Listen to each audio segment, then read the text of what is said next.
हा झंझावाता सुरू झाला। आज तुम्ही समोर बसलेले सगळे जे शिबिरार्थी आहेत,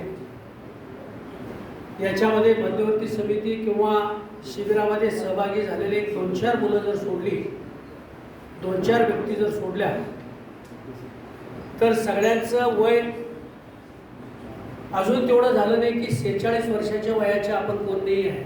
46 वर्षापूर्वी सुरुवात झालेले नेतृत्व प्रशिक्षण शिबिर आज अखंडितपणे या दिगंबर जैन बोर्डिंग कोल्हापूर या ठिकाणी संपन्न होते।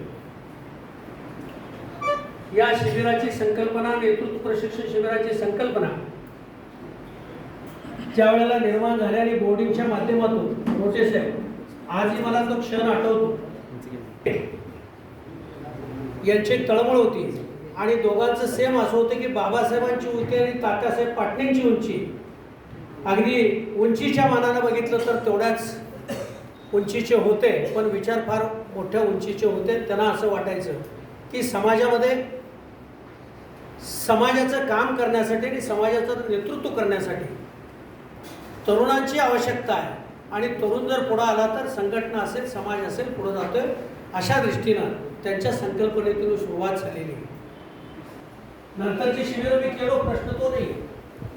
4थ्या शिबिराला शिबिरार्थी म्हणून होतो आणि 5व्या शिबिराला एक सहसागी सांगायचं, फार काही सांगत असणार नाही, इथं का आला। काही लोकांनी व्हॉट्सअपवर टाकलं की या शिबिरामध्ये काय मिळणार, या शिबिरामध्ये काय मिळणार असं जर म्हटलं तर एक शिबिरार्थी म्हणून ज्या वेळेला मी 42 वर्षापूर्वी होतो आणि आज तुमच्या शिबिरार्थींना मार्गदर्शन करण्या इतपत जे व्यासपीठ मिळालं, हे या शिबिराचं प्रमुख कारण आहे।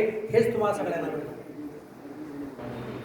नेतृत्व गुण जर असेल तर त्या नेतृत्व गुणामध्ये आपण सर्वसंपन्न जर झालो आणि समाजाची धुरा आपल्या ताब्यात मिळत जाणाऱ्या काही लोकांच्या ताब्यामध्ये आहे, काही कार्यकर्ते या ठिकाणी मंदिर कमिटीचे चेअरमन आहेत, काही कार्यकर्ते अनेक सामाजिक संघटनामध्ये कार्यकारिणी सदस्य आहेत, कोण चेअरमन आहे, कोण व्हाईस चेअरमन आहे, कोण सदस्य आहेत।